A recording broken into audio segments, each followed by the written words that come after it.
Okay, y'all. Look, I just want to welcome y'all back to another edition of Talking with Garthaniel.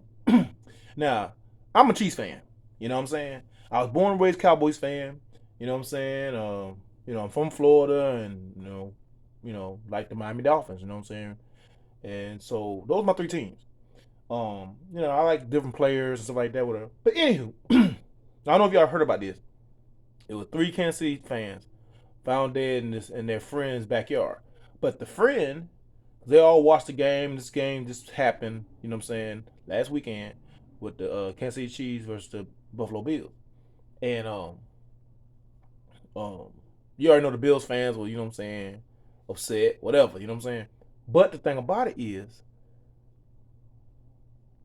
see, this is I'm gonna say this. This is why I don't. I learned a long time ago not to argue with friends and stuff like that or people about sports. You know what I'm saying? A big Michael Jordan fan, Allen Iverson fan, not Stephen Curry fan, stuff like that. You know what I'm saying? Bulls and Golden State Warriors, Chicago Bulls, Golden State Warriors are my two teams, you know what I'm saying, I love. You know what I'm saying? I like the Lakers, I like the Celtics, different teams like that. But my main two teams is the Bulls and the Warriors. All right? And so my thing about it is that sometimes you be in the bar shop or sometimes you be, you know what I'm saying, just with your friends like that, and y'all be, disagreeing or whatever, and it can get heated. But this is my thing about it. I don't I played basketball, I played football, I ran track. I was always in sports when I was in middle school and high school. This is my thing about it, and even after that, cars and stuff like that. But the thing about it is, these teams ain't paying me. You know what I'm saying? I can have love for it, but it's just a game. Even if they was paying me, it's just a game. You know what I'm saying? I got love for it. I have passion for it. You know what I'm saying? Yeah, I'm gonna have my blood, sweat, and tears on that darn field. But the thing about it is, I'm not gonna. We can debate, but I'm not gonna get in a real physical argument or physical altercation with you over, like, say for instance, like you think LeBron is better and the GOAT, and I think Jordan's the GOAT. I'm not gonna get in no darn debate and argument with you. You know what I'm saying? I used to kind of do that or whatever, a little bit like that, whatever. And now I'll be like, man, I ain't, whatever. And I'm because at the end of the day, I'm gonna think what I think, and they're gonna think what they want to think. You feel me? But just watch this right here. You know what I'm saying about on the news. I think this just came out. I won't say today or whatever, but yeah, just watch this real quick. Welcome back. Thanks for joining us here on Live Now from Fox. Continuing on with more of today's top I want to say it's new and headlines. New, and one of these stories is a very confusing one, a one that has people questioning a lot of the details surrounding the investigation. And yeah, like new details. You feel me? With the investigation and the death of three Chiefs fans who were found dead in their friend's backyard. For the very latest on this investigation, let's bring in Fox's CB Cotton, who joins us live right now. CB, thanks so much for being here. Walk us through what we know and what new details have now come to light. Hi, Lexi. Well, calls, text, Facebook messages, they all went unanswered for 2 days, according to loved ones who say they tried to track down Ricky Johnson, David Harrington, and Clayton McGeeney. These three friends had all been hanging out with Jordan Willis at his home on the night of January 7th. Willis's attorney says his client saw his friends leave through the front door before going to bed. But get this, Lexi, for the next 2 days, Willis never noticed anything was wrong. I spoke with Willis's attorney, who says these were his buddies, some close friends, and he says that if Willis, his client, had saw them outside, he would have, of course, ran to help. However, this attorney tells me his client slept in most of the day on Monday and didn't leave the house on Tuesday either because he works from home. So the victim's loved ones and a fifth friend, though, a fifth friend who had been inside that home that night, they've all said Willis and his attorney keep changing their story about what actually happened, and they're hoping to find more answers soon with the autopsy and toxicology results, which are still pending. Now, get this, Lexi, Willis has since moved out of the home. Police have not made any arrest, and Kansas City police officers tell me they don't suspect foul play. This case is tragic, and it has a lot of people really scratching their heads right now.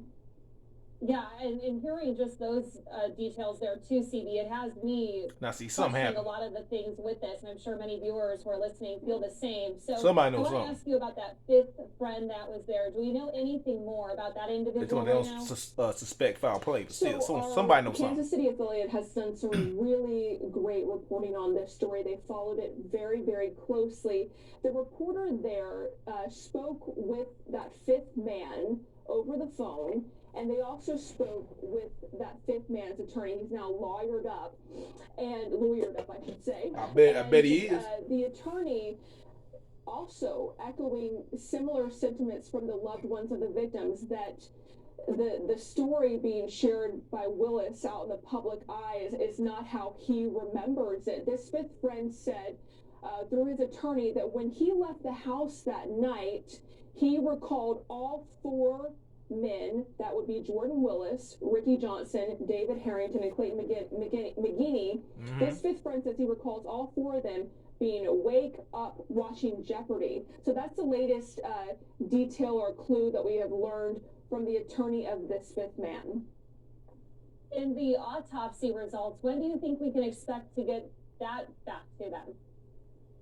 So Jordan Willis's attorney tells me he's been told about a 2-week time frame period. We have reached out to the company which provides autopsy results, conducts autopsies for Kansas City Police Department, and we're still waiting to hear back. But what we've heard from Jordan Willis's attorney is that he's expecting to get those results in about 2 weeks. And he also says he thinks it's going to shed some light on what may have happened. Sure, and one last question for you, CB. The friend whose house this all happened at, he is moving out or has moved out, as you've said there. Do we know why? I mean, the circumstances surrounding this are already strange enough. Yeah. Absolutely, they are.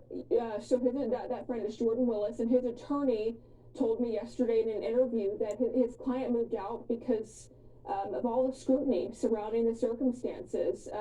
He says his client, he did nothing wrong that night.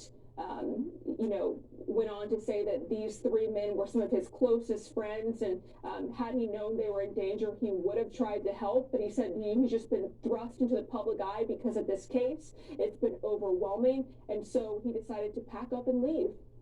And I think there's a lot more to watch with this story. It's, again, a lot of unanswered questions. People want to know more, and it's obviously very tragic for the loved ones involved. We did speak with the loved one of one of the victims, the father of Ricky Johnson, one of the victims, and the father tells me that his son leaves behind 3 children, and they're just devastated. So this is really heartbreaking.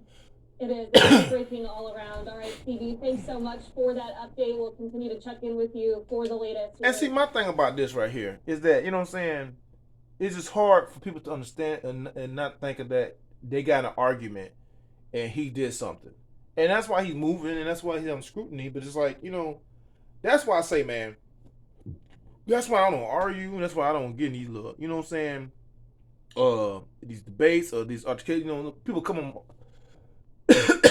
come to me about like, oh man, you're a bandwagon, or you do this, you do that, whatever. Look, man, I like what teams I like. I like what players I like. I like what, you know what I'm saying? And that's it. I'm just saying, man, it's sad, man. Hey, y'all be easy. I'll holler.